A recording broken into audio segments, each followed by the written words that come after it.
Haleluya, shalom Bapak Ibu yang terkasih dalam Tuhan. Shalom. Gimana kabarnya hari ini? Luar biasa. Saat ini kembali lagi kita akan masuk dalam rumah Tuhan. Kita akan merayakan hari di mana kita bersama-sama bersatu, berkumpul untuk memuliakan nama Tuhan. Amin saudara. Saya undang semuanya untuk bangkit berdiri. Kita akan mulai ibadah kita.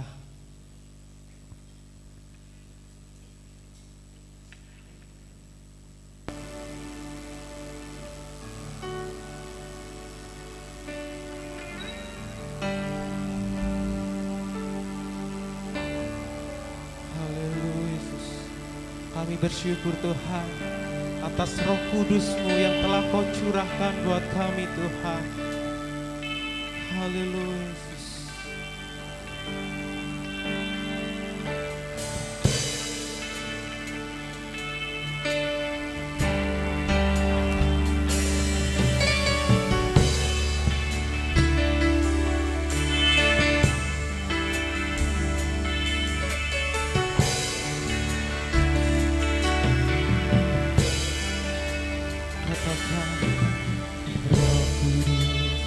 Hadir di sini,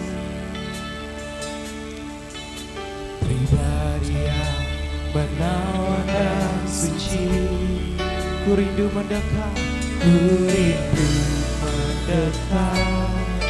mengerti hatimu, berjalan dalam kehendak-Mu. Roh Kudus, manis dan lembut, penolong yang sejati dan suci. Ku rindu mendekat, mengerti hatimu, berjalan dalam kuasa-Mu. Bekerjalah ya Roh Kudus, bertahtalah lebih lagi urapan-Mu, lawatan-Mu, Kaulah yang ku perlu, Kau terutama di hidupku. Oh, datang ya Roh Kudus.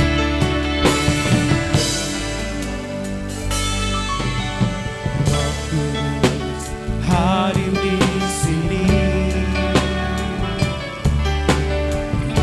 Dia menawan dan suci.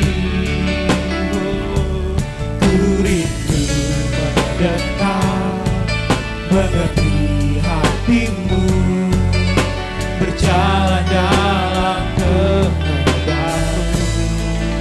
Roh Kudus, manis dan lembut, penolong yang sejati dan suci. Katakan ku rindu mendekat, mengerti hatimu, berjalan dalam kuasa-Mu. Bekerjalah ya Roh Kudus, bertahtalah lebih lagi urapan-Mu, lawatan-Mu, Kaulah yang ku perlu, Kau terutama di hidupku. Oh, bekerjalah ya Roh Kudus, bertahtalah lebih lagi urapan-Mu, lawatan-Mu, Kaulah yang ku perlu, Kau terutama di hidupku. Katakan bekerja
Adapun pertolongan kami datang dari Tuhan yang menciptakan langit dan bumi. Bapa yang baik, di dalam nama Tuhan Yesus Kristus, saat pagi hari ini sidang jemaat yang Tuhan kasihi bersama dengan hamba-hambamu yang melayani Engkau. Pagi ini rasa syukur, sukacita, kemuliaan dari Allah mengalir di dalam setiap kehidupan kami. Sehingga pagi ini kami boleh datang ke rumah Tuhan. Kami ingin mempersembahkan tubuh, jiwa, roh kami guna kemuliaan dan kebesaran nama Tuhan. Siapkan hati kami semua ya Bapa, untuk kami beribadah kepada Tuhan. Kirim semua sidang jemaatmu dari mana-mana tempat yang ada dalam perjalanan, tibakan di tempat ini dengan selamat. Kemurahan Allah belaka yang akan melingkupi setiap sidang jemaat yang ada di tempat ini. Jika ada kuasa jahat, kuasa kegelapan, iblis yang akan mengganggu di dalam setiap pelayanan kami patahkan, kami hancurkan di dalam nama Tuhan Yesus. Keluar dari tempat ini, keluar dari ruangan hati kami. Kiranya kuasa Roh Kudus yang akan ambil alih pimpinan, berkati ibadah ini dari awal sampai selesainya. Urapan baru Tuhan berikan kepada setiap hamba-hambamu yang ambil pelayanan. Oh Tuhan Yesus, kiranya pelayanan kami benar-benar dapat menyenangkan hati Tuhan. Kalau hati Tuhan kami senangkan, niscaya hadirat Allah, kuasa Allah, mujizat Allah akan terjadi di tempat ini. Terima kasih Tuhan, di dalam berkat nama Tuhan Yesus Kristus, hamba membuka ibadah pagi ini. Haleluya, amin. Amin. Dipersilakan duduk kembali saudara. Haleluya. Berikan salam terbaik buat saudara kita. Katakan Tuhan Yesus baik, Tuhan Yesus baik, Tuhan Yesus baik. Haleluya. Saudara percaya bahwa Roh Kudus telah dicurahkan atas hidup kita? Haleluya. Sob ada gerakan Roh Allah di tempat ini. Amin. Haleluya. Mari kita akan bersuka cita. Haleluya.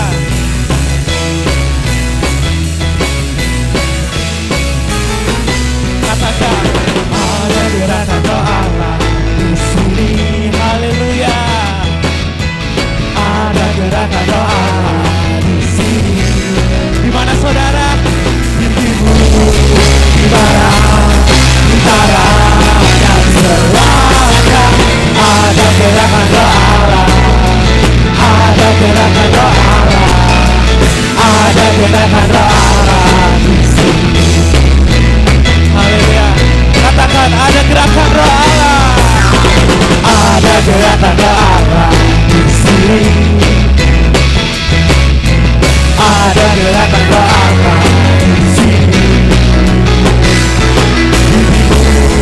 Di barat, utara dan selatan. Ada gerakan Roh Allah. Ada gerakan Roh Allah.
semuanya untuk bangkit berdiri.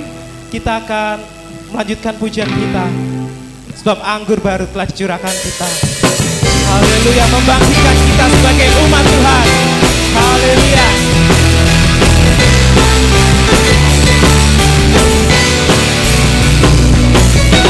Roh Kudus tercurah di tempat ini, urapannya yang ajaib memulihkan umatnya. Katakan, Roh Kudus tercurah dari gerejanya, membangkitkan umat di Tuhannya. hari ini Harinya Tuhan, saat pembebasan tiba, belenggu dosa telah dipatahkan. Mari berserah pada mari bersama kita nyatakan. anggur baru tercurah, penuhi umatnya dengan sukacita.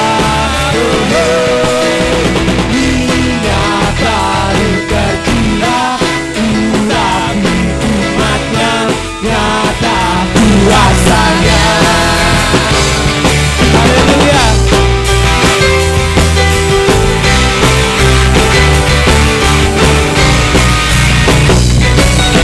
Roh Kudus tercurah di tempat ini, urapannya ajaib memulihkan umatnya. Roh Kudus tercurah dari gerejanya, membangkitkan umat di Tuhannya.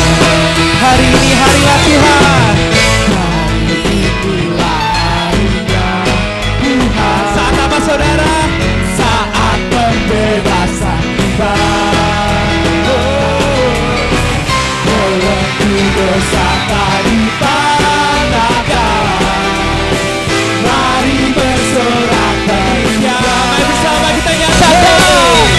anggur baru tercurah, penuhi umatnya dengan sukacita.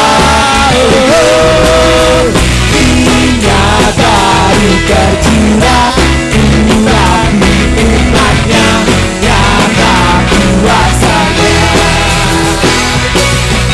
Anggur baru tercurah, penuhi umatnya dengan sukacita. Minyak baru tercurah, urapi umatnya, nyata kuasanya. Nyata kuasanya, nyata kuasanya. Haleluya.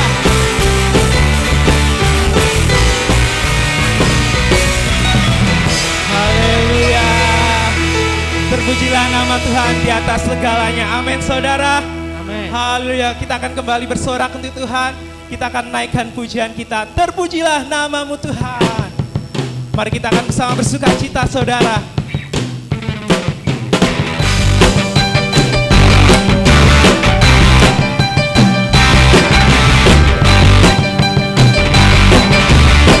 Mari bersama katakan.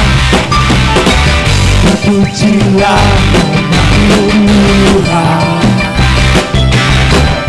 kuat dan kemuliaan. Satu suara menyatakan kebesaran-Mu tetap selamanya. Katakan terpujilah namamu Tuhan.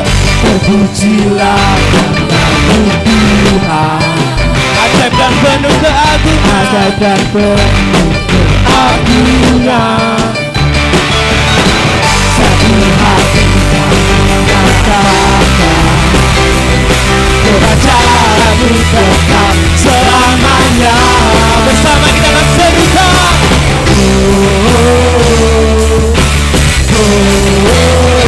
Engkaulah Raja atas dunia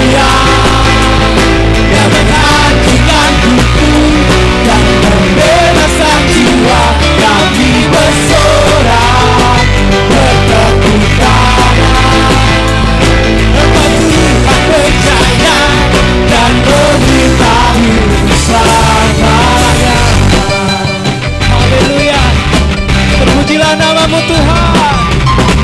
Terpujilah namamu Tuhan.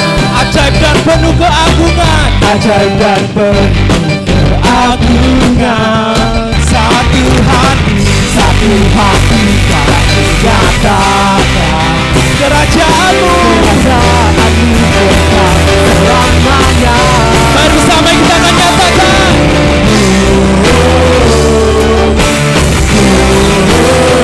Engkaulah Raja atas dunia yang menghancurkan kutuk dan membebaskan jiwa. Kami bersorak bertepuk tangan.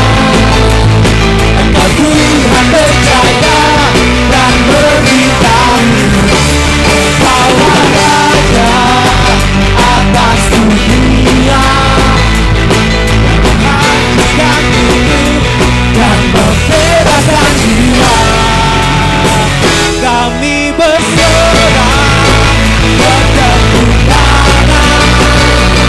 Engkau Tuhan percaya dan memberitahu usahakannya.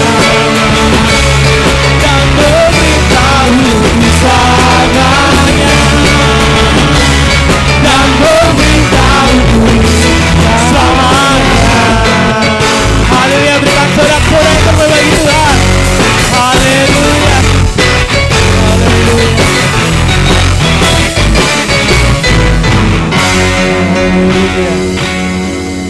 Terpujilah nama Tuhan. Tiba saatnya saudara, saat ini kita akan masuk dalam hadirat Tuhan. Kita akan masuk lebih dalam lagi, menyembah Tuhan.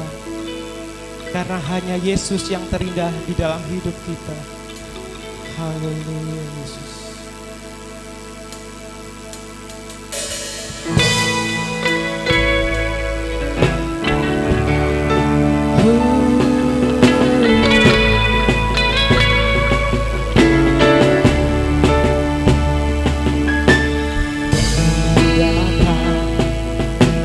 Dengan syukurku membawa kerinduanku Yesus, ingin ku menyenangkanmu.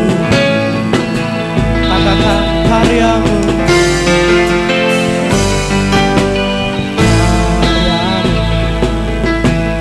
indah bagiku, sehingga menyelamatkanku Yesus. Inilah persembahan.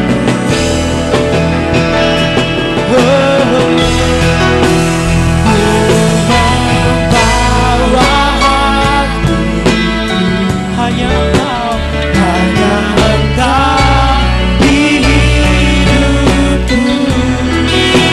Yesus, Kau terindah, selamanya ku menyembahmu.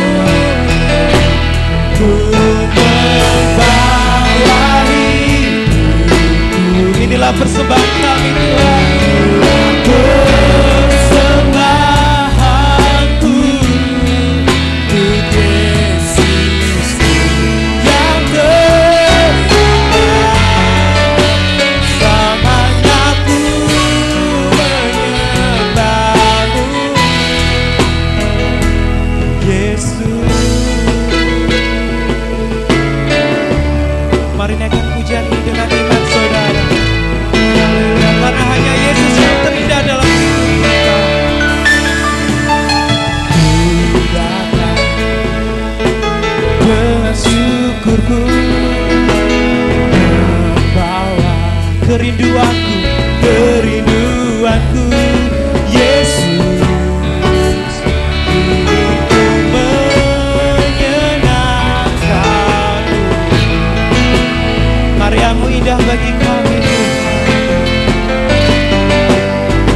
Karyamu indah bagiku,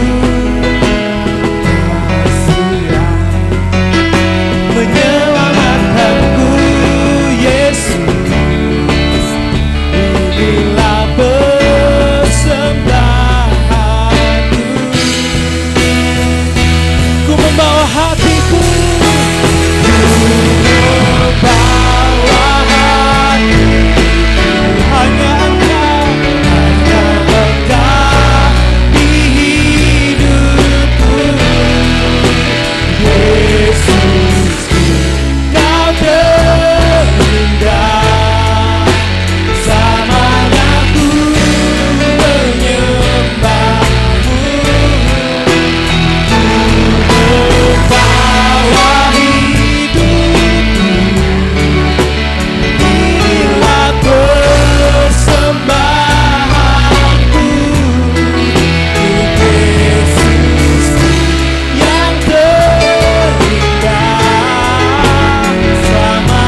di hidupku.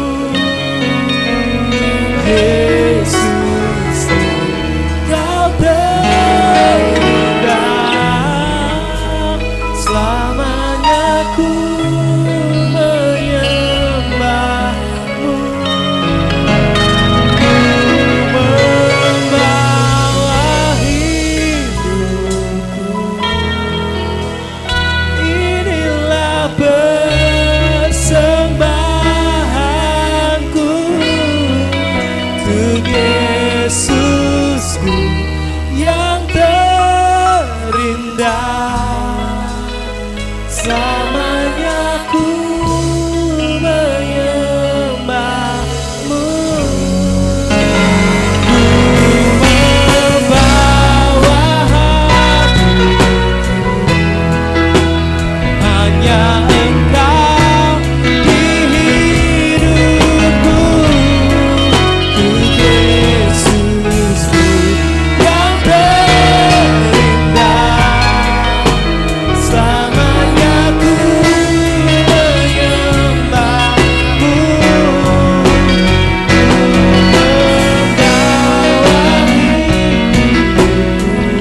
Ini persembahan kami Tuhan, persembahanku untuk Yesusku, Kau terindah, selamanya ku menyembahmu, Yesus.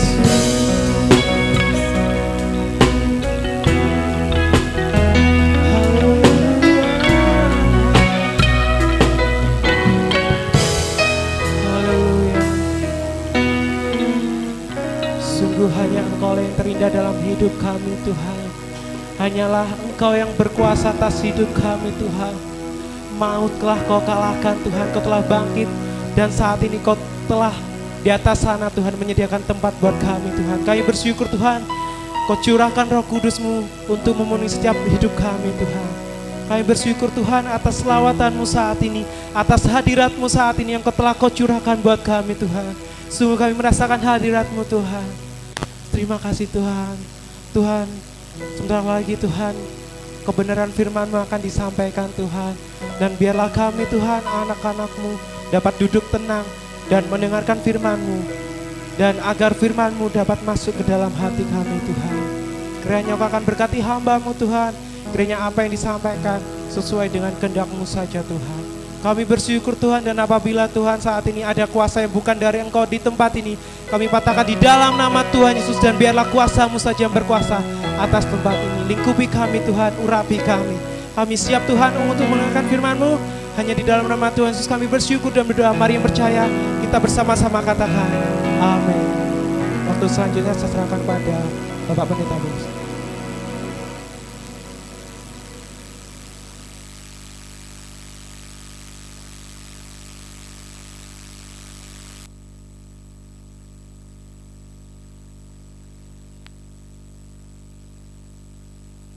Shalom.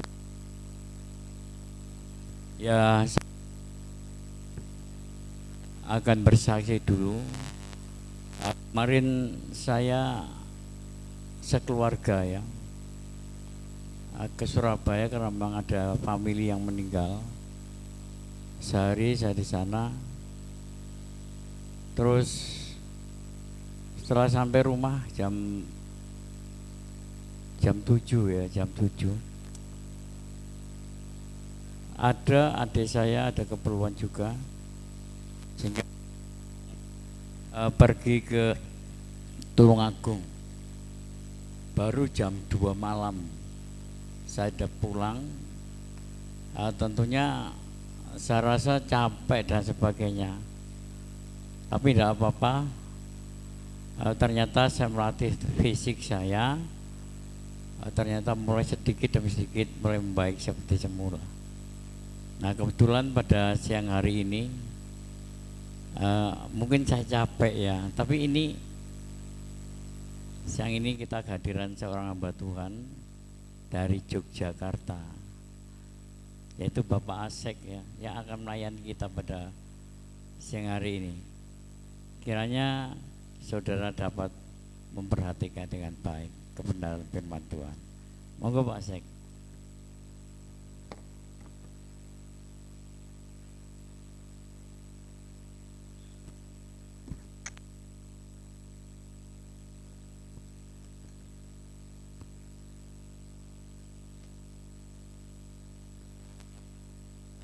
Shalom saudaraku yang dikasihi Tuhan.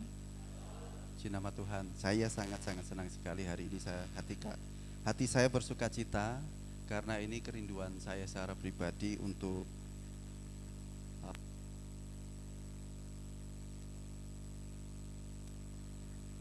ucapan syukur saya secara pribadi karena kerinduan saya untuk menyampaikan kebenaran firman Tuhan di tempat ini. Dan kemarin saya minta pada Om, ya, Om permisi kalau diizinkan saya besok rindu untuk berbagi firman. Ya, puji Tuhan, Om mengizinkan. Terima kasih sekali lagi Om dan juga jemaat di tempat ini. Karena walaupun saya tidak bertumbuh secara fisik di tempat ini, tetapi iman kerohanian saya didewasakan di tempat ini. Dari Om, Tante dan juga beberapa jemaat di tempat ini yang sangat-sangat mendukung melalui keadaan yang ada, situasi yang ada mendukung panggilan saya. Ya. Baik, tadi sudah dikenalkan Om secara singkat dan intinya seperti itu. Saya mengucap syukur buat setiap kebaikan Tuhan dan supaya tidak menyita waktu banyak, kalau ngobrol nanti bisa di luar ya. Jadi supaya tidak melihat siapa saya, entah menantunya Pak Teguh, Bu Teguh ya, entah siapa, tapi mari kita melihat firman Tuhan saat ini untuk kita diberkati bersama-sama. Mari kita buka Alkitab kita di dalam 2 Korintus pasalnya yang keempat ayatnya yang pertama. 2 Korintus pasalnya yang keempat ayatnya yang pertama. Mari kita akan baca bersama-sama dari satu ayat ini. 2 Korintus pasal 4 ayat yang pertama, 1, 3. Oleh kemurahan Allah kami telah menerima pelayanan ini, karena itu kami tidak tawar hati. Mari kita berdoa terlebih dahulu. Bapa di dalam surga, kami menyerahkan saat benih firman Tuhan ini ditaburkan, urapan yang daripada Tuhan memampukan hamba-Mu dan juga setiap kami belajar untuk merendahkan diri di hadapan Tuhan, menyadari setiap keterbatasan kelemahan kami, dan firman Tuhan ditaburkan di tanah yang tepat, yaitu di dalam kehidupan kami, supaya itu mengakar, bertumbuh dan menghasilkan buah, dan buahnya banyak, membawa nama Tuhan semakin dipermuliakan. Kami siap menerima kebenaran firman Tuhan. Di dalam nama Tuhan kami Yesus Kristus, kami sambut kebenaran firman-Mu dengan sukacita. Amin. Saudaraku yang dikasihi Tuhan, 2 Korintus pasal yang keempat ayatnya yang pertama, Rasul Paulus mengatakan bahwa oleh kemurahan Allah, Rasul Paulus telah menerima pelayanan itu, pelayanan dengan berbagai tantangan, Dia menyadari bahwa itu, karena itulah dia menguatkan jemaat di Korintus supaya mereka tidak tawar hati, karena Paulus pun mengalami akan hal itu. Nah, saudaraku yang dikasihi Tuhan, tawar hati itu di dalam terjemahannya juga diterjemahkan menjadi lemah atau berkecil hati. Jadi jangan lemah, jangan berkecil hati dalam kita melayani Tuhan. Jangan kehilangan hasrat, jangan lelah melakukan sesuatu, atau jangan putus asa, jangan gagal bertahan. Ya, intinya seperti itu. Paulus menguatkan karena Paulus saat itu mengalami hal-hal yang begitu luar biasa ketika dia menulis surat ini. Bisa dikatakan surat yang kedua ini, sesungguhnya ada 4 surat ya. Surat yang kedua ini dia menuliskan dengan air mata. Bagaimana tidak, ketulusan hatinya dalam melayani Tuhan di jemaat Korintus yang sesungguhnya dia mau, dia rindu berkunjung di situ. Tetapi karena suatu kendala, ya, akhirnya dia yang harusnya ke Makedonia dulu, dia ke Korintus, tetapi akhirnya dia ke Korintus dulu. Ternyata dia menghadapi rasul-rasul palsu yang menganggap bahwa Paulus itu melalui penderitaannya itu diragukan kerasulannya. Nah, saudaraku yang dikasihi Tuhan, sekilas saja kita supaya kita nanti diarahkan ke sini. Jadi selama kunjungan ini sepertinya Paulus ini dianiaya oleh seorang anggota jemaat, atau bisa juga mayoritas orang percaya di Korintus yang tidak mendukung pelayanan Paulus yang mempengaruhi jemaat pada saat itu. Tantangannya begitu luar biasa bagi Rasul Paulus sendiri. Bahkan dia menyatakan ada saatnya dia dihempaskan, ya, tetapi dia tidak putus asa, dan dia menyadari bahwa melalui kelemahan keterbatasan itulah harta yang dia punya itu di dalam bejana tanah liat yang rapuh. Tetapi ada yang harga yang sangat-sangat berharga, ada harta yang sangat berharga di bejana yang rapuh. Paulus mengakui itu. Tetapi kalau kita melihat latar belakangnya Paulus, kan dia orang yang hebat, ya, orang yang hebat. Dari kedudukan dia sudah luar biasa. Dipandang orang Romawi dia terpandang juga, ya, tapi dia tidak menurut hak orang Romawi itu.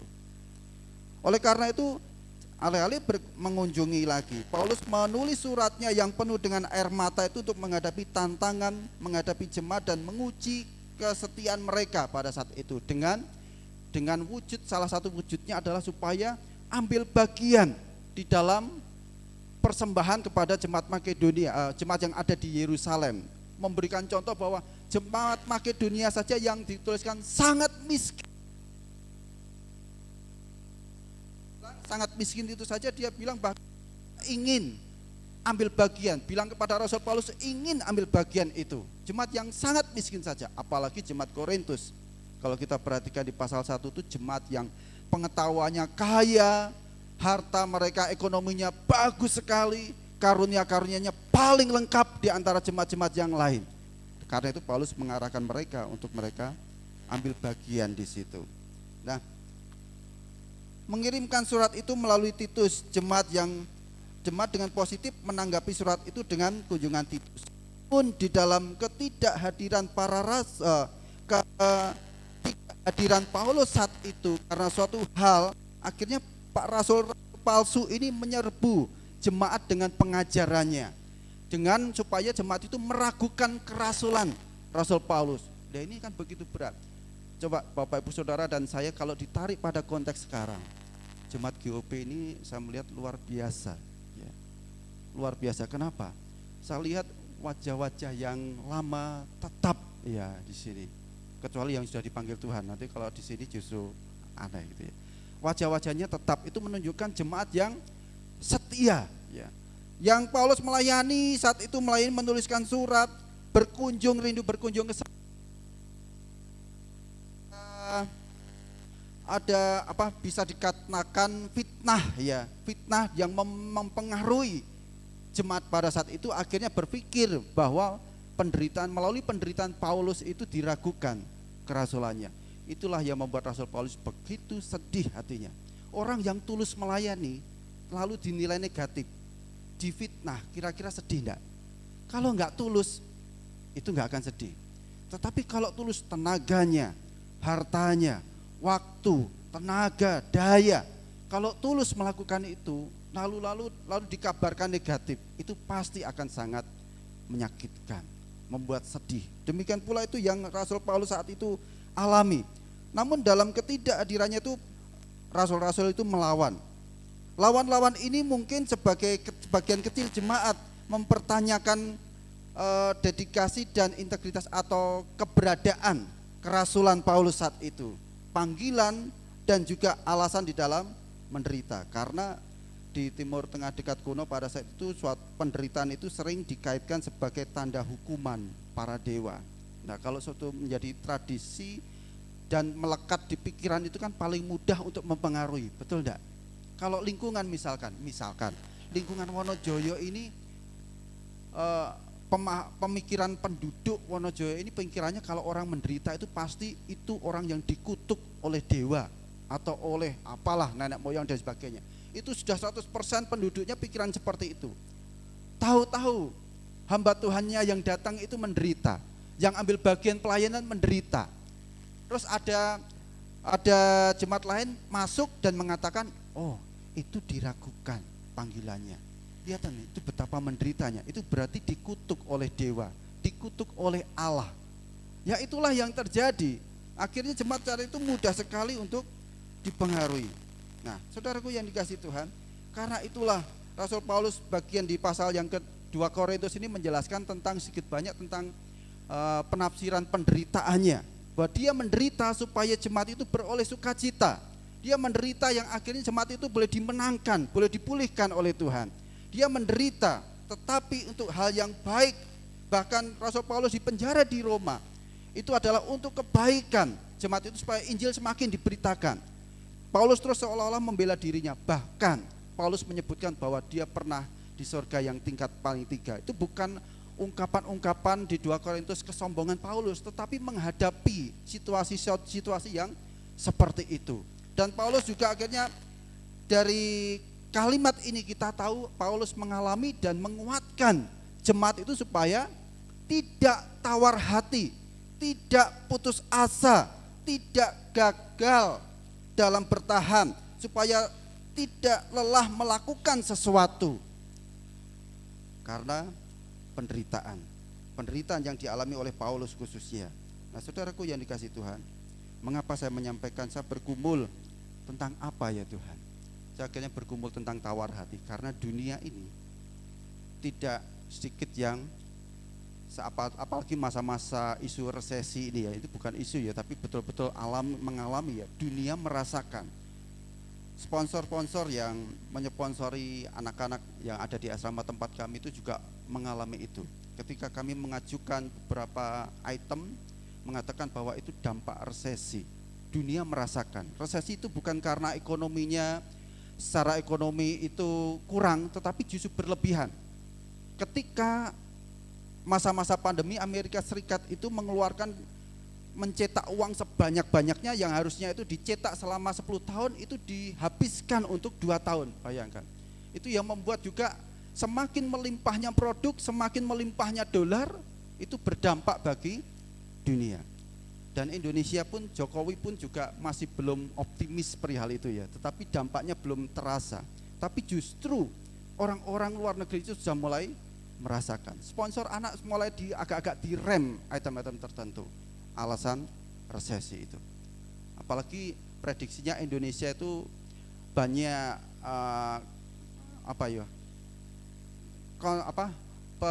suka berbelanja gitu ya, dalam arti bukan kebutuhan primer, sekunder, tapi kebutuhan untuk belanja. HP melimpah, bahkan diprediksi tahun berapa itu ada HP masuk, HP Cina masuk, itu Indonesia menjadi bagian sampah dari HP dunia. Nah itulah karena apa? Gaya hidup yang konsumerisme apa ya? Yang istilahnya berbelanja itulah yang berdampak akhirnya itu akan menjadikan situasi resesi akan semakin terasa nantinya di Indonesia. Ya, tinggal kita makanya digencar-gencarkan cinta produk dalam negeri itu karena kedepannya itu alasan seperti itu. Nah, akhirnya tidak menutup kemungkinan juga bahwa itu akan terjadi pada umat Tuhan yang akhirnya nantinya akan menjadi tawar hati. Tawar hati artinya gagal untuk berjuang, akhirnya tidak mau bertahan dalam melayani, muncul kejenuhan melayani dan sebagainya. Jangan tawar hati, Paulus katakan. Paulus tidak tawar hati ketika dia menderita itu semuanya, karena dia tahu bahwa dia melayani itu dia sadar karena kasih karunia Allah. Kasih karunia Allah itu artinya pemberian cuma-cuma yang sesungguhnya dia tidak berhak untuk dia menerima itu. Saudara dan saya, dasar keselamatan kita adalah kasih karunia di dalam Yesus Kristus, melalui iman kita dalam Yesus Kristus. Dasarnya adalah kasih karunia. Jadi Allah memberikan itu cuma-cuma, bukan karena kita itu berhak, bukan karena itu kita orang baik, bukan karena kita itu hamba Tuhan, bukan. Kita ditebus karena kita memang dalam keberadaan kita masih berdosa. Tuhan menebus kita supaya kita beroleh keselamatan. Nah, itulah kasih karunia. Paulus menyadari bahwa pelayanannya itu adalah kasih karunia. Sekalipun dia kuat gagah, dia mengatakan bahwa semuanya itu sampah ketika aku mengenal Yesus. Predikatnya dulu dia anggap sampah, pengetahuannya dulu dia anggap sampah. Itulah dia menyadari betulnya kasih karunia Allah. Nah, sekarang yang menjadi pembahasan kita pada kesempatan ini adalah apa yang seringkali menjadikan seseorang itu tawar hati. Apa yang menjadikan seseorang itu tawar hati? Apakah resesi itu? Ataukah karena kalau di gereja tantangannya kurang menarik, ada orang-orang yang nyebelin dan sebagainya, atau bagaimana?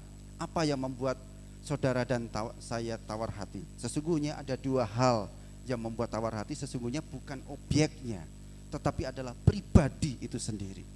Dari awalnya kalau saya tawar hati, dari dulu sudah mundur untuk menjadi hamba Tuhan, ya. Tetapi kalau saya melihat, ya, akhirnya memandang dari firman, saya menjadi teguh bahwa saya dipanggil karena karunia Allah, bukan karena kuat gagah saya. Mari kita belajar bersama-sama apa yang seringkali menjadikan seseorang itu tawar hati. Yang pertama adalah cara memandang dan mendengar yang salah. Next, cara memandang dan mendengar yang salah. Kita perhatikan. Oh, slide-nya dia terbiasa di sini slide. Oh, hitam di sana. Ya, kita next lagi. Kita perhatikan ini satu lagi. Nah, stop dulu. Nah, saudaraku yang dikasih Tuhan, kalau kita memandang ini, kira-kira apa yang ada di benak pikiran kita?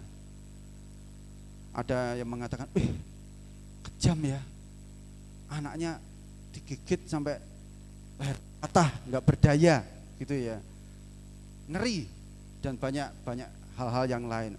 Anak itu kan nggak berdaya, kalau lawan singa yang besar pasti akan kalah, matilah dia, gitu ya. Next.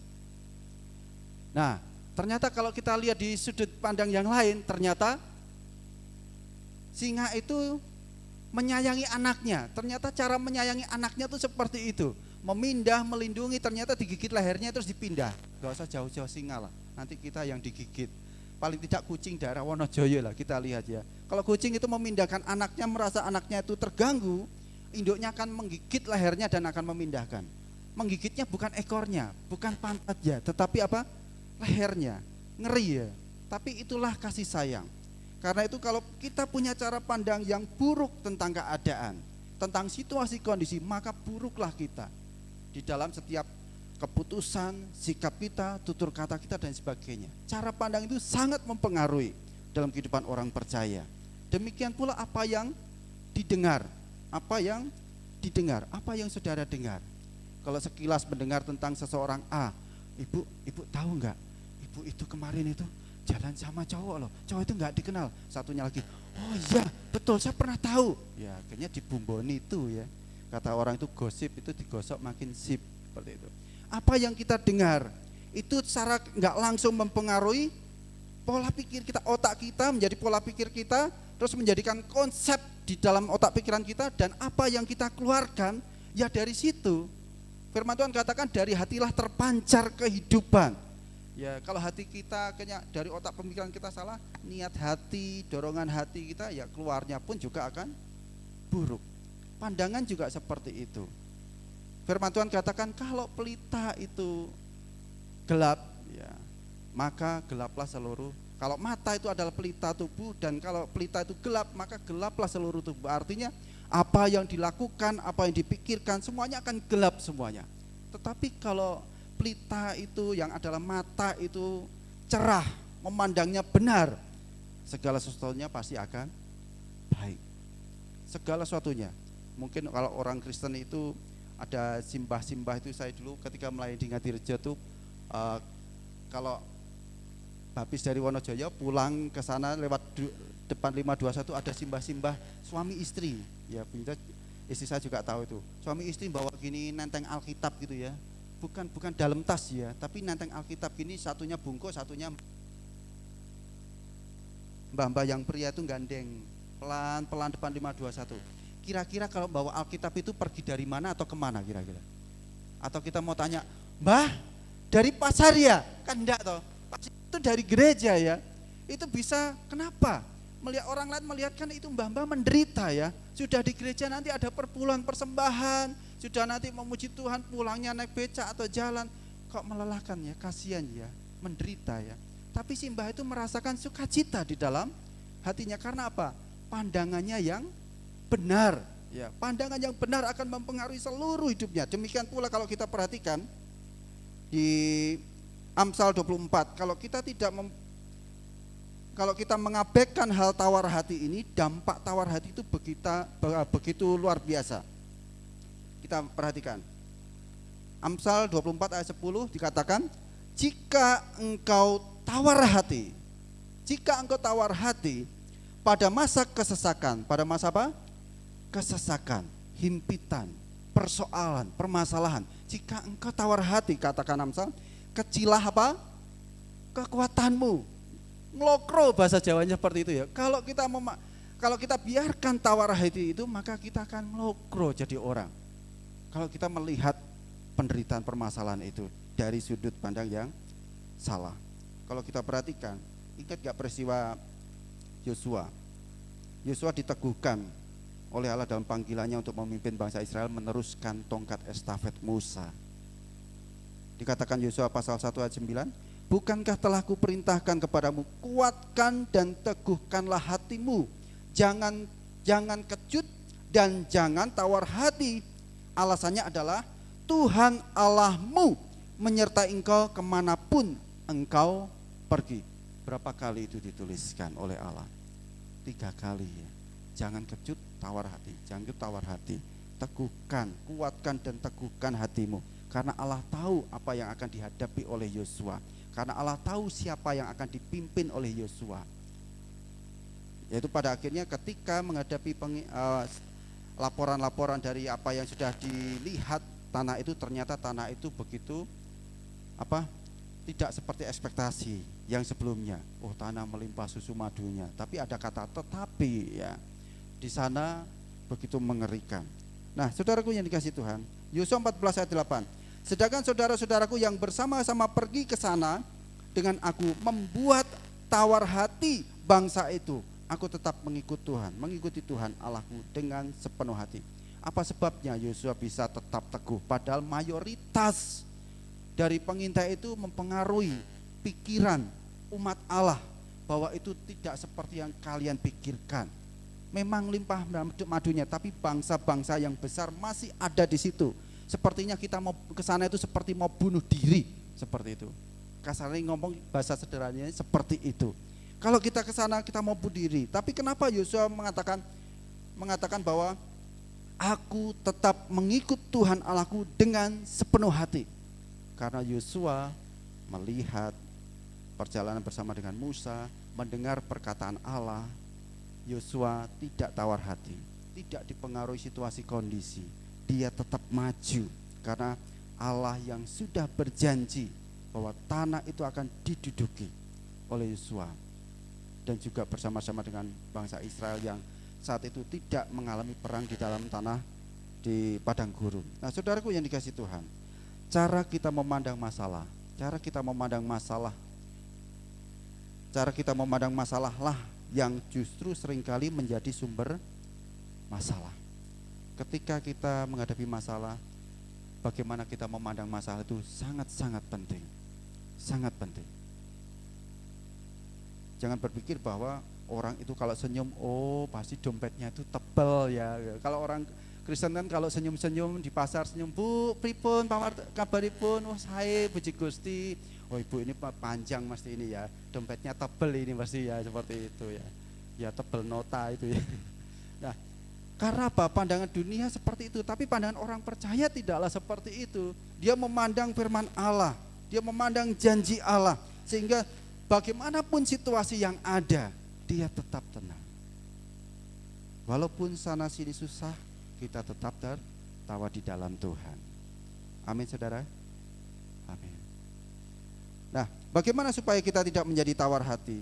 Ada 2 hal yang untuk kita perhatikan. Yang pertama, dari iman yang teguh dalam Tuhan, cara penerapannya yaitu memandang kepada Tuhan.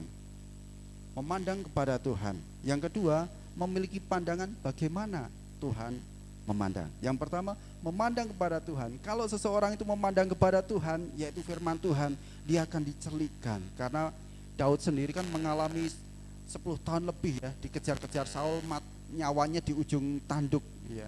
Dia mengatakan bahwa Firman-Mu itulah pelita bagi kakiku dan terang bagi jalanku. Ya itu kalau konteksnya dulu, kalau konteksnya sekarang itu ya Firman-Mu itu senter bagiku, terang bagi jalanku, ya gitu saja ya, simple. Tapi kalau dulu kan pelita itu kan di kaki, jalan gini terus terang, itu akan menerangi jalan. Daud itu menggambarkan seperti itu, di dalam kekelaman dia, di dalam musuh-musuhnya yang menghimpit dia, yang mengancam nyawanya, firman itulah yang menerangi dia, firman itulah yang meneguhkan dia. Kalau kita memandang masalah yang ada, kita mendengar firman Tuhan yang disampaikan oleh hambanya, kita membaca firman Tuhan yang kita renungkan, kita akan punya pola pikir dan mempengaruhi pandangan kita yang berbeda dengan dunia. Walaupun kita banyak harta, tapi kita merasa tidak memiliki itu, ya. Walaupun kita sedikit harta, tetapi kita kaya di dalam Tuhan, betul? Kalau kita sakit, itu bukan kutuk, ya. Memang Tuhan izinkan itu untuk mungkin rehat sejenak, untuk kita nanti mengalami, kalaupun kita dipanggil Tuhan, ya puji Tuhan. Itulah bukankah itu yang kita rindukan, ya. Suatu kelak kita akan bersama-sama di dalam kerajaan Allah. Di mana Yesus katakan, di mana aku berada, kamu pun berada. Itu bukan kerinduan kita awal mulanya. Yesus kerinduan Allah Bapa dalam Kristus Yesus. Dia pergi ke sana untuk menyediakan tempat bagi kita sekalian, supaya di mana dia berada, kita pun berada. Nah, pandanglah Tuhan senantiasa. Di dalam setiap masalah pandang Tuhan, miliki pandangan yang benar. Seperti kaca itu ya. Sebelumnya. Nah, seperti kaca itu. Kalau kita ngacanya itu di dalam Alkitab, di dalam setiap firman Tuhan yang disampaikan oleh hambanya, kita akan melihat ini sebaliknya. Dari yang kecil bisa menjadi besar. Kita jangan membuat kita singa ngaca jadi kucing. Tapi seharusnya kita merasa jadi kucing, sesungguhnya kita tuh singa gitu ya. Seperti itu, yang harusnya kita itu ster. Kalau itu gambar ster atau raja, ster, bisa kemana-mana arahnya, kanan, kiri, lurus, belakang dan sebagainya. Tapi kalau kita ngacanya dari dunia, kita bisa menjadi pioner. Gak usah apa-apa, cuma selangkah-selangkah dimakan, itu aja ya. Tapi ingat bahwa saudara dan saya adalah ster, panglima. Anak Allah bukankah panglima ya? Gitu. Kalau kita melihat masalah, kita melihat masalah dan kita melihat bagaimana Tuhan melihat kita. Ingat, kita diingatkan. Ketika kita percaya, kita telah dikaruniai, kita telah diberikan kuasa menjadi apa? Anak Allah. Kalau anak Allah itu berarti siapa? Bukankah kita panglima? Kalau Allah kita raja, kan berarti kita tuh pangeran. Nah, bagaimana kita mau tawar hati, bagaimana kita mau rendah diri, kita tuh anak raja, gitu ya. Bukan saya, bukan Pak Pendeta, bukan majelis, tapi Allah sendiri yang mengangkat. Betapa bangganya itu. Kalau di Jogja itu ada Ngarso Dalem itu, kalau sudah ngangkat jadi abdi dalem, itu abdi dalem dulu dengan sekarang beda. Ketika Bapak Ibu Saudara ke sana itu datang orang sepuh seperti orang, maaf ya, seperti orang tukang beca. Kelihatannya sepuh, enggak bisa apa-apa. Ternyata bisa bahasa Inggris, minimal bahasa Inggris. Saya aja kalah gitu ya. Jadi ada jemaat yang gereja lain itu arkeolog dari lulusan UGM, dan dia berkomitmen untuk menjadi arkeolog Alkitab. Dia menjadi gitu dan mendukung setiap khotbah-khotbah itu, dia menjadi pendukung, namanya Bapak Agung. Nah, dia mengabdikan diri jadi abdi dalam dan dia diterima di situ. Dan dia sangat menikmati. Kalau ditanya, Bapak itu ke situ tuh gajinya berapa tuh?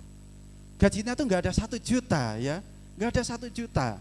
Tapi bagi orang Jogja asli itu suatu kebanggaan ketika dia bisa masuk ke situ jadi abdi dalam. Kebanggaan.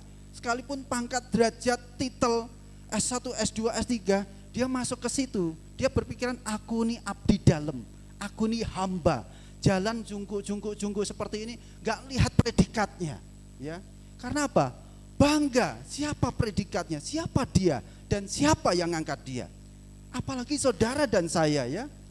Kita ini diangkat menjadi anak-anak Allah, diberikan kuasa, diberikan dinamos untuk menjadi anak-anak Allah.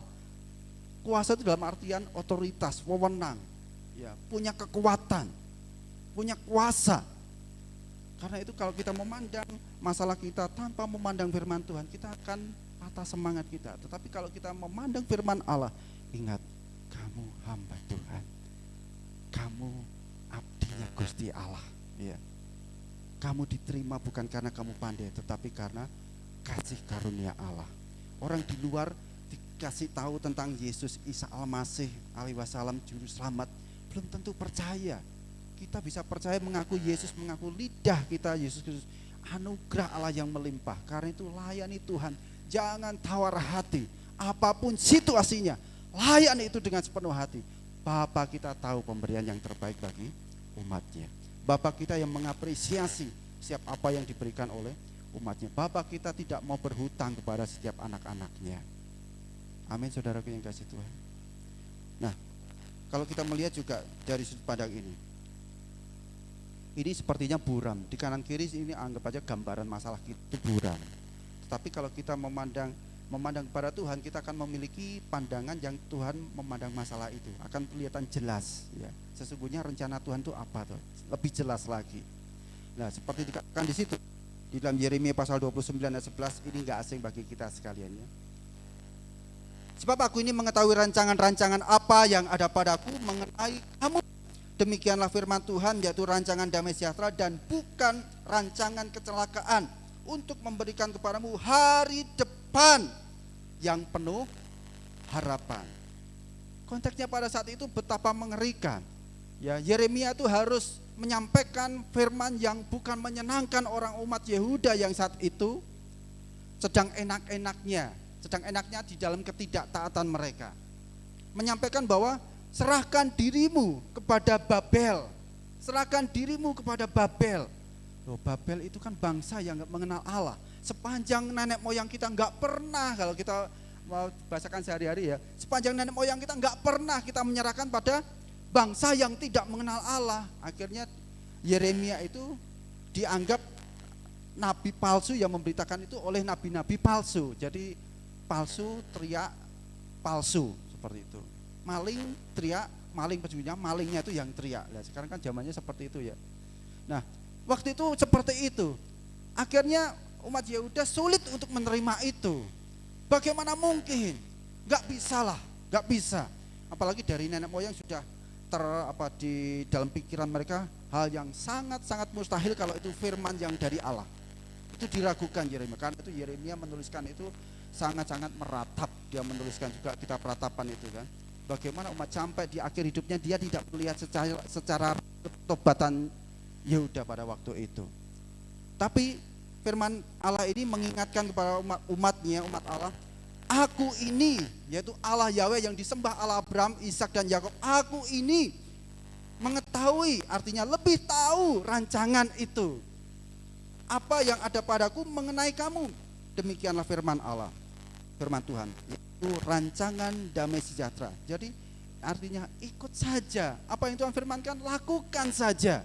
Itu menjadi kunci. Dan bukan rancangan kecelakaan untuk memberikan kepadamu hari depan bukan rancangan kecelakaan untuk memberikan kepadamu hari depan yang penuh harapan. Ketika mereka tidak mau menyerahkan diri, akhirnya pun juga tertawan oleh Babel kan, 70 tahun, katakanlah satu generasi. Apa yang dibanggakan Yerusalem nggak ada, Bait Allah nggak ada lagi, tembok Yerusalem dah runtuh, nggak ada lagi kebanggaan. 70 tahun menderita. Tapi Allah tahu rancangan-rancangan yang terbaik. Nah, demikian pula kalau kita punya pandangan yang baik tentang setiap permasalahan yang ada, baik itu dalam rumah tangga, keluarga, pekerjaan, di dalam gereja lokal, tetaplah setia, pandanglah kepada Tuhan. Tuhan tahu rancangan yang terbaik. Mungkin bukan orang lain yang salah, mungkin kita yang salah. Kita kurang rendah hati untuk kira nggak bisa mengampuni. Tuhan proses itu seperti Amsal 27 ayat 17. Besi menajamkan besi, manusia menajamkan sesamanya. Kalau kita ingin mengampuni, Tuhan hari ini aku mau bertobat mengampuni. Jangan berharap dipertemukan dengan orang-orang yang baik, ya. Tuhan akan pertemukan orang-orang yang sangat-sangat menjengkelkan, orang-orang yang tidak layak untuk diampuni. Kita akan dipertemukan itu. Sesungguhnya Tuhan membentuk kita seperti itu. Tuhan tahu kalau kita melakukan apa yang Tuhan mau, Tuhan tahu rancangan-rancangan yang terbaik. Umat Yehuda saat itu punya pandangan yang salah karena dia tidak memandang nabinya yang pada saat itu kan utusan Allah. Dia tidak memandang nabinya, tetapi dia memandang dari turun-temurun pengalaman mereka. Tidak mungkin, itu mesti nubuatan yang salah. Gitu ya. Kalau kita lihat gambaran ini coba, kalau kita punya masalah, next. Nah, seperti ini. Ini tengok belakang lagi. Ini angka berapa saudaraku yang dikasih Tuhan? Angka berapa kira-kira? Kalau posisi kita di situ, itu angka 6. 6. Terus Tuhan Allah bilang, itu 9. Itu cukup bagimu, itu 9. Terus kita katakan, 6 Tuhan, ini 6 gitu.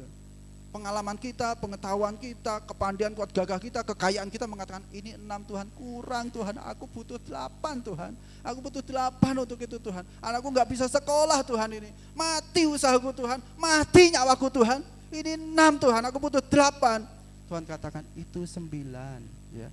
Selama kita masih berdiri pada posisi kita tanpa melihat Tuhan, tanpa memandang Tuhan, kita gak akan memiliki pandangan Tuhan. Tapi kalau kita mau dengan rendah hati datang pada Tuhan, kita lihat bagaimana Tuhan memandang masalah kita. Puji Tuhan, betul, aku minta 8, sebenarnya Tuhan tuh sediakan 9 gitu ya. Harus mau merendahkan diri. Kalau kita tidak mau tawar hati, belajar untuk merendahkan diri. Lihat dari posisi Allah. Sebab dikatakan, sebab aku ini mengetahui rancangan-rancangan apa yang ada padaku. Kita putus asa karena kita tidak memiliki pandangan seperti yang Allah memandang masalah kita. Tapi kalau kita memandang dari sudut pandang Allah, betapa indahnya Allah itu. Semua sudah lengkap, disediakan satu paket. Demikian pula kalau kita pelayanan, ambil aktif bagian pelayanan, persembahan. Jangan lihat orang, lihatlah Tuhan supaya kita memiliki pandangan Tuhan memandang gerejanya. Pasti diberkati. Kalau kita mau menyaksikan cinta kasih Tuhan itu banyak sekali ya. Bahkan mungkin kita meneteskan air mata. Tapi hari ini kita mau mendengar firman Tuhan. Belajar bagaimana Tuhan memandang masalah kita, umatnya ya. Ada saatnya Tuhan itu menenangkan badai, tetapi ada saatnya Tuhan itu menenangkan kita untuk menghadapi badai itu. 1 Samuel pasal 17 ayat 32, berkatalah Daud kepada Saul, janganlah seseorang menjadi tawar hati karena dia, yaitu orang Filistin dan juga Goliat. Hambamu ini akan pergi melawan orang Filistin. Itu menguatkan. Daud menguatkan Saul dan juga orang-orang Israel pada saat itu. 1 Samuel 17 ayat 3 sampai 34 sampai 35, apabila datang singa atau beruang yang menerkam seekor domba dari kawanan, maka aku, yaitu Daud, akan mengejarnya, menghajarnya, lepaskan domba itu dari mulutnya. Kemudian apabila ia berdiri menyerangku, maka aku menangkap janggutnya, lalu menghajarnya dan membunuhnya. Kira-kira Daud sudah mengalami itu belum? Sudah ya, sudah mengalami itu. Kalau kita lihat di 1 ayat 37, ketika dia menghadapi Goliat yang begitu besar, Daud mengatakan, Tuhan yang telah melepaskan. Artinya bahwa Daud mengalami itu. Tuhan yang telah melepaskan aku dari cakar singa, dia juga akan melepaskan aku dari tangan orang Filistin itu. Daud punya pandangan seperti Tuhan memandang umatnya. Umatnya itu berharga. Digambarkan seperti biji di mata Tuhan. Menjadi biji di mata Tuhan itu artinya bisa ada menafsirkan retina, hal yang kecil namun berharga. Retina itu rusak, rusaklah pandangan kita. Kita tuh berharga di mata Tuhan. Jangan tawar hati, jangan kecil hati, apapun masalah itu. Kalau kita taat, setia kepada Tuhan, Allah gak kurang jalan untuk memberkati. Keran satu ditutup, keran lainnya dibuka. Satu lagi, dua ditutup, keran lain Tuhan bukakan. Gak pernah kurang jalan. Saya tuh kalau merenungkan kebaikan Tuhan itu selalu menangis. Saya tuh gak suka orang cengeng. Pribadi saya cengeng, tapi saya dibuat Tuhan menangis ya. Prosesnya Tuhan begitu luar biasa. Gak terjangkau pikiran kita ya. Gak terjangkau. Karena itu lihat Tuhan, pandanglah Tuhan. Demikian dalam 1 Pasal 28 ayat 20, ketika Daud menguatkan Salomo dalam pembangunan bait Allah, dikatakan next, Janganlah takut dan janganlah tawar hati, sebab Tuhan Allahku menyertai engkau. Daud mengenal betul menjelang matinya siapa Allahnya yang menyertai, berkenan memberkati Daud, mengurapi Daud sampai 3 kali menjadi raja atas Israel. Daud betul-betul mengenal Allahnya. Karena itu Daud menguatkan Salomo dalam pembangunan bait Allah, jangan takut dan jangan tawar hati. Alasannya karena Tuhan Allahku menyertai engkau. Tuhan Allahku artinya Tuhan Allahku yang selama ini menyertai aku, yang membuat aku berhasil saat ini, itulah yang menyertai juga kamu. Pendengaran ya, ini pendengaran. Kalau penglihatan apa yang kita lihat itu benar, ya kita akan bisa mengucap syukur dalam segala perkara. Kalau pendengaran kita benar, maka kita akan bisa mengucap syukur. Tapi kalau pendengaran, penglihatan kita salah menilai, salah memandang, bisa dikatakan fatal ya. Kita akan menyikapi selalu sungut-sungut, nggak bisa mengucap syukur. Kalau sudah pergi ke gereja bayangannya, aduh persembahan lagi gitu ya. Kalau perginya ke gereja ada, aduh tarian lagi begitu ya. Kita nggak bisa memandang Tuhan. Tapi kalau kita memandangnya Tuhan, betapa indahnya Tuhan. Dia bukan Allah yang agamawi saja, bukan sebatas Allahnya orang agama Kristen. Dia Allah yang hidup. Ya. Yosua 8 ayat yang pertama. Kemudian berfirmanlah Tuhan kepada Yosua, janganlah takut dan janganlah tawar hati, bawalah seluruh tentara dan bersiaplah, majulah ke Ai, ketahuilah, aku serahkan kepadamu raja negeri Ai, rakyatnya, kotanya, dan negerinya. Yosua belum melihat kemenangan, tapi dia mendengar senantiasa firman Allah. Itulah yang membuat dia tidak tawar hati, mendengar dan dipegang firman Tuhan itu. Bapak Ibu Saudaraku yang kasih Tuhan, berapa persen firman Tuhan itu kita pegang? Ataukah persentase besar yang kita pegang sinetron? Ya, kalau sinetron akhirnya rumah tangga kita ya akan dipengaruhi dengan sinetron itu, gitu ya. Masalah, tangis-tangisan, kita kan nggak pernah melihat perjuangannya, pekerjaannya seperti apa. Sinetron kan tahunya kaya, naik mobil gitu ya. Tapi kita ini kehidupan real, bukan kehidupan sutradara manusia. Kita real, ya. Kita lihat, kita dengarkan firman itu, maka kita akan menjadi pribadi yang teguh, tidak tawar hati, melayani dengan teguh apapun situasinya. Layani Tuhan. Tuhan tidak tinggal diam. Jangan tawar hati. Demikian buat kembali lagi pada 2 Korintus pasal yang keempat sebelum kita akhiri. Paulus menyadari akan hal itu.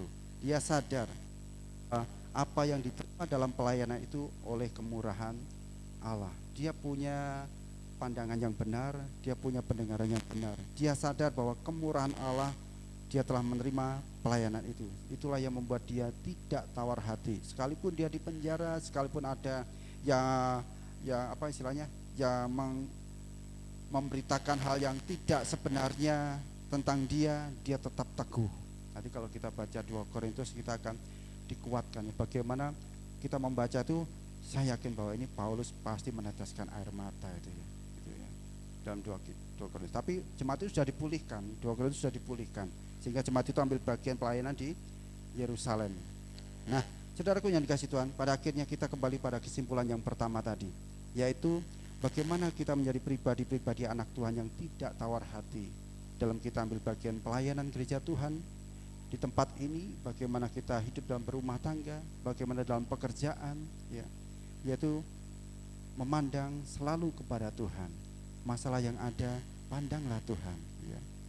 Tuhan Yesus kan dengan lemah lembut dia katakan, marilah kepadaku, hai setiap kamu yang letih lesu dan berbeban berat, aku akan memberikan kelegaan kepadamu. Pikulah kuk yang kupasang itu ringan adanya. Firman yang dipasang itu sesungguhnya ringan. Tuhan tahu takaran kita. Artinya bahwa taatlah kepada Tuhan. Taat menjadi kunci mujizat Tuhan itu terjadi.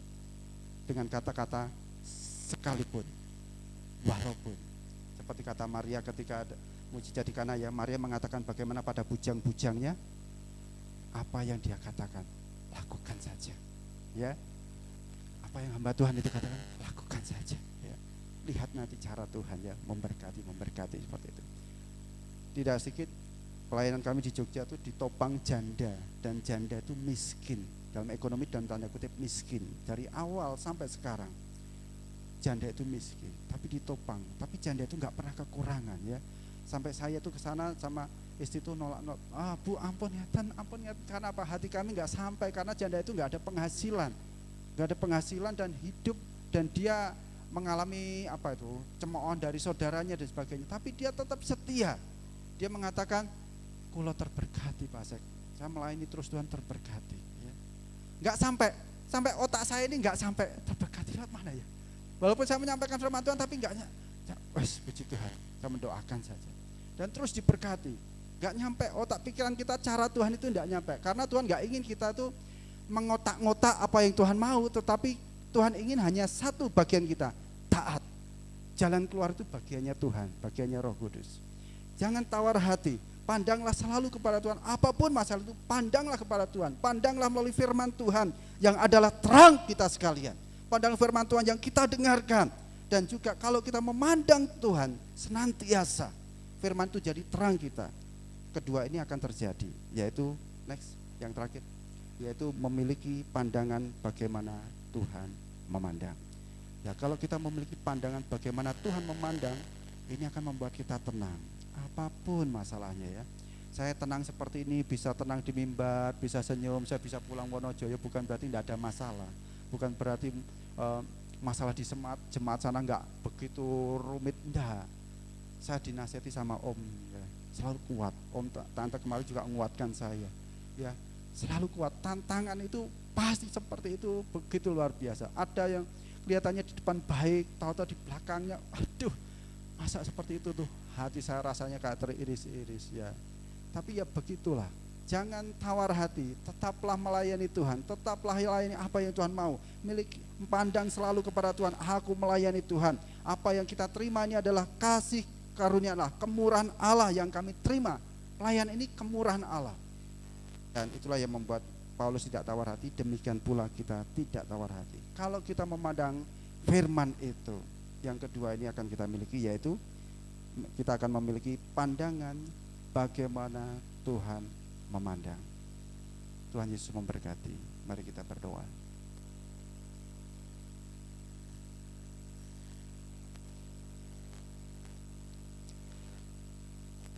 Bapa di dalam surga, terima kasih firman-Mu berhenti saat ini.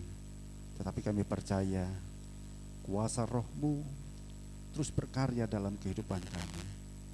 Apapun yang menjadi persoalan permasalahan hidup kami mau terus memandang kepada Tuhan. Bahkan di saat kami setia dan berkomitmen untuk melayani Tuhan, saat tidak sedikit tantangan yang kami hadapi dan kami alami, apa yang kami dengar dan apa yang kami lihat, yang seringkali mematahkan semangat kami, yang seringkali membuat kami tawar hati. Saat ini kami telah diingatkan bahwa kami melayani Tuhan semuanya karena kemurahan Tuhan. Kami memandang Tuhan yang penuh kuasa, yang melayakkan setiap kami orang berdosa untuk melayani Tuhan. Semuanya karena kemurahan Tuhan. Kami tidak akan pernah sia-siakan kesempatan ini selagi kami masih hidup, selagi kami masih ada di muka bumi dan di bawah kolong langit ini. Hidup kami serahkan ke dalam tangan kuasa-Mu. Rumah tangga kami serahkan ke dalam tangan kuasa-Mu. Kami mau bersama dengan keluarga, rumah tangga kami melayani Tuhan lebih dalam lagi. Kami mau memandang Tuhan yang empunya gereja, Tuhan yang punya kuasa dan sumber berkat itu. Dan kami rindu memiliki pandangan bagaimana Tuhan memandang setiap persoalan kami, sehingga kami boleh senantiasa mengucap syukur dalam segala hal, karena itulah yang Allah Bapa kehendaki di dalam Kristus Yesus. Terima kasih Bapa di surga, kami serahkan doa, permohonan ucapan syukur kami di dalam nama Yesus. Haleluya, amin. Tuhan Yesus memberkati kita sekalian.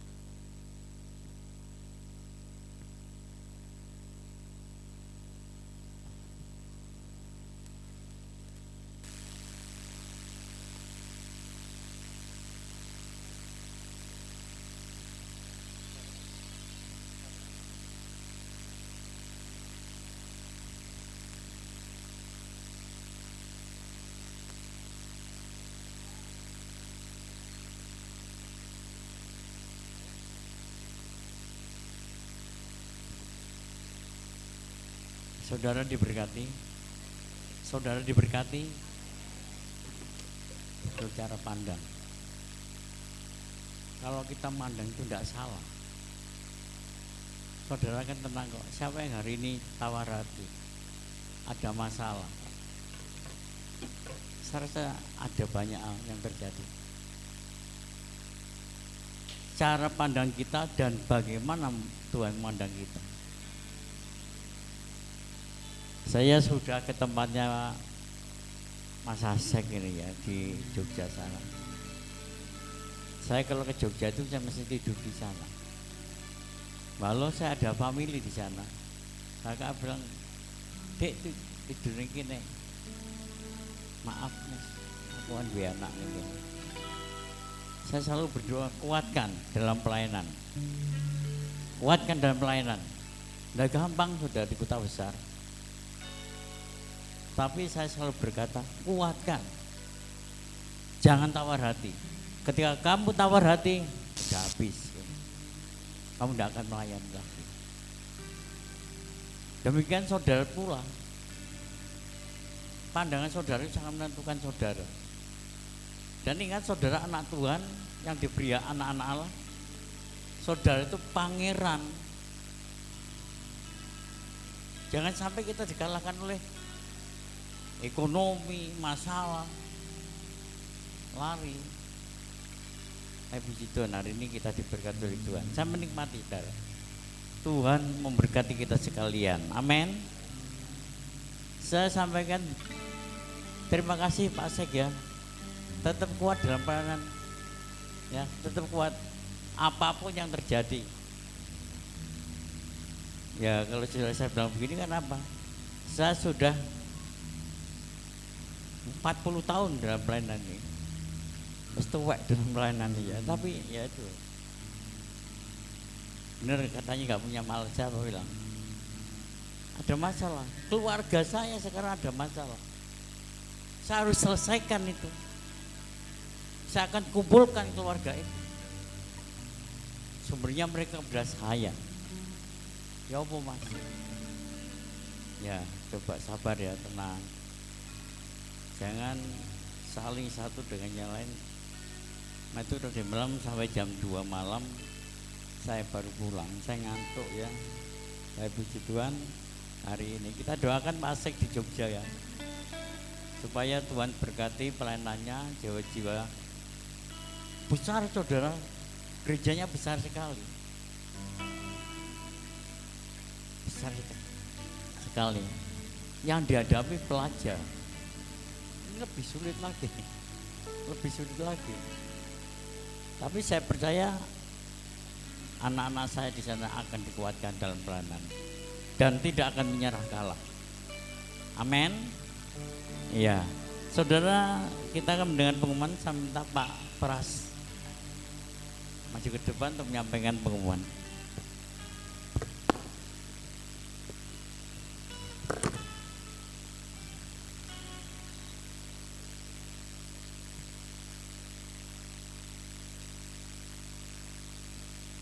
Shalom, di nama Tuhan kita sudah diberkati firman Tuhan yang begitu luar biasa.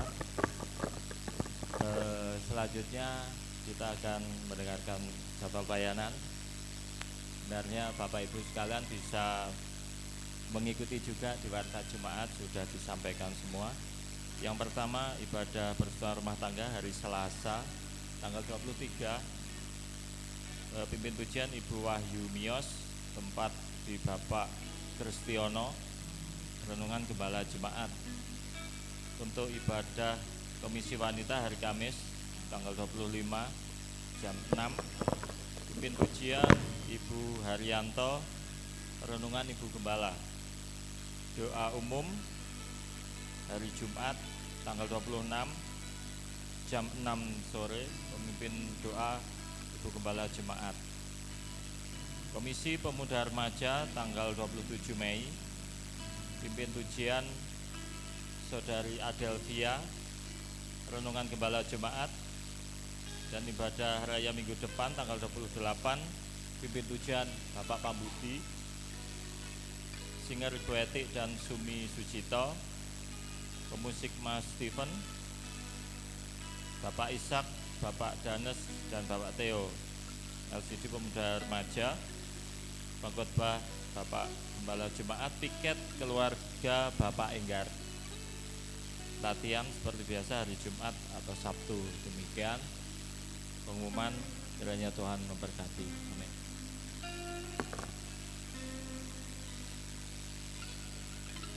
Kita akan mendengarkan persembahan pujian dari keluarga Bapak Teguh. Waktu dan tempat yang bersilakan.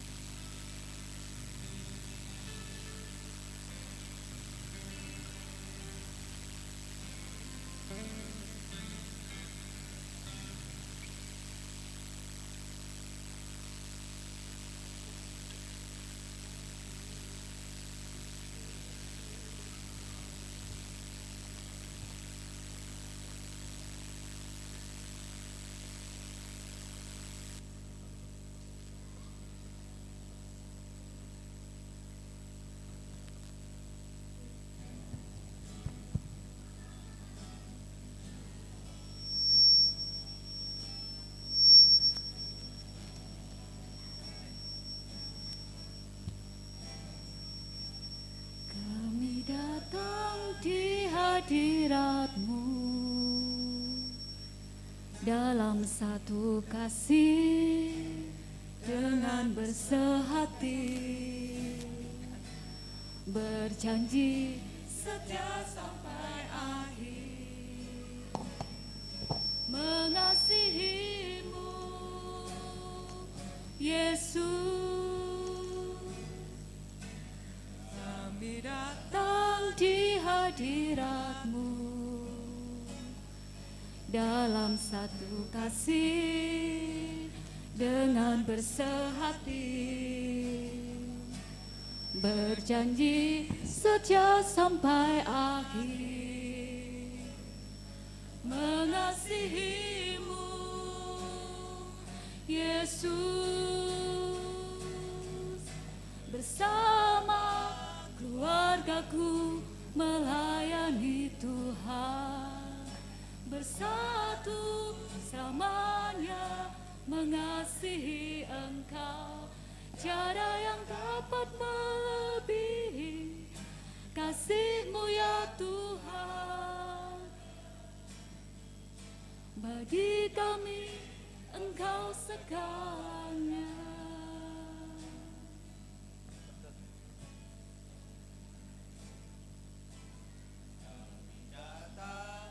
Hadirat-Mu dalam satu kasih dengan bersehati, berjanji setia sampai akhir, mengasihi-Mu Yesus. Bersama keluargaku melayani Tuhan, bersatu selamanya mengasihi Engkau. Tiada yang dapat melebihi kasih-Mu ya Tuhan. Bagi kami Engkau segalanya. Gelombang badai hidup coba menghalangi, namun kuasa Tuhan buka jalan kami. Keluargaku melayani Tuhan, bersatu selamanya mengasihi Engkau. Tiada yang dapat melebihi kasih-Mu ya Tuhan. Bagi kami Engkau segalanya. Bagi kami Engkau segalanya. Bagi kami Engkau segalanya.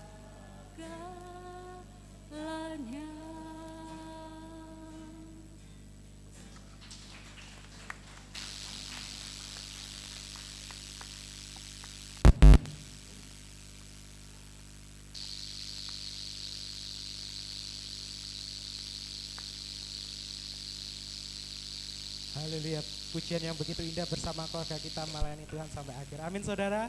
Haleluya, saat ini kita akan akhiri ibadah kita. Saya undang semuanya bangkit diri. Kita akan menyatakan bahwa hanya Tuhan yang besar selamanya. Haleluya, Yesus.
Terpuji namamu Tuhan, Kau luar biasa pagi hari ini. Engkau memimpin ibadah ini dari awal sampai akhir. Dan kami diberkati oleh Tuhan baik melalui pujian maupun melalui firman-Mu. Sekarang aku berdoa seluruh sidang jemaat-Mu, biar mereka dikuatkan dan mereka dapat mengerti apa yang dimaksud oleh firman-Mu, supaya mereka tidak tawar hati, tidak kecut, namun mereka menang sebagai orang-orang percaya. Berkati seluruh sidang jemaat-Mu yang datang hari ini. Berkati pula sidang jemaat-Mu yang tidak bisa datang. Tolong berikan waktu kesempatan pada mereka untuk mereka boleh datang dalam ibadah, supaya mereka ditolong di masa yang sulit ini Tuhan.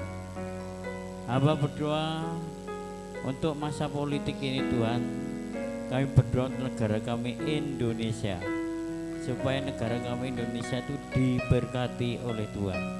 Biarlah kemuliaan Allah ada di negara kami, sehingga rakyat menikmati kedamaian satu dengan yang lain, suku dengan suku yang lain. Kiranya mereka diberkati. Berkati pimpinan kami Presiden Joko Widodo, supaya dapat memimpin negara ini dengan baik, mencapai Indonesia adil dan makmur secara merata. Bapa dalam surga, sekarang hamba berdoa untuk hamba-Mu, Saudara Asek bersama keluarga. Kami percaya Engkau akan menolong mereka di Yogyakarta. Tuhan, Engkau akan bela, Engkau akan lindungi, supaya hamba-Mu di sana selalu dikuatkan oleh Tuhan. Apapun yang mereka hadapi, biarlah kekuatan Tuhan yang terjadi pada keluarga Pendeta Asek ini Tuhan. Kami percaya Tuhan, Engkau akan memuliakan hamba-Mu dan Engkau akan memakai hamba-Mu. Terima kasih Tuhan, terima kasih Engkau sudah melakukan perkara yang ajaib pada siang hari ini kepada kami. Untuk itu kami sampaikan terima kasih. Mari saudara kita mengangkat tangan kita. Saudaraku, pulanglah, terimalah yang baik dan yang sempurna dari Tuhan. Tuhan akan memberikan kecukupan seluruh keluargamu. Tuhan akan memberikan engkau kesehatan, sehingga sehat, dilalukan sakit penyakit dari dalam tubuhmu. Dan biarlah kasih karunia Allah terjadi, ada di dalam hidupmu. Bapa yang ada di dalam surga, biarlah berkat damai sejahtera dari Allah Bapa dalam surga, cinta kasih sayangnya Tuhan Yesus Kristus, dan di dalam persekutuan Roh Kudus boleh menyertai saudara mulai siang hari ini sampai selama-lamanya. Amin. Selamat pulang, Tuhan berkati saudara.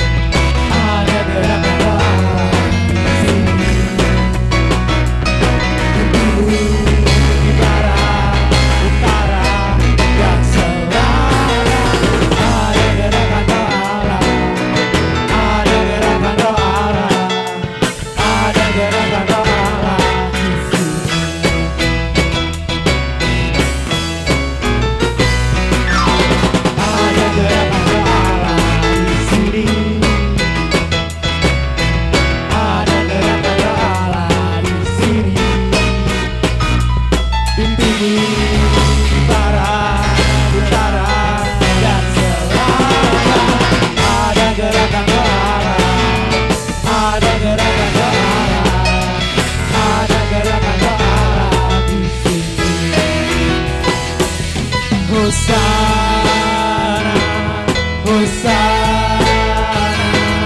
Tuhan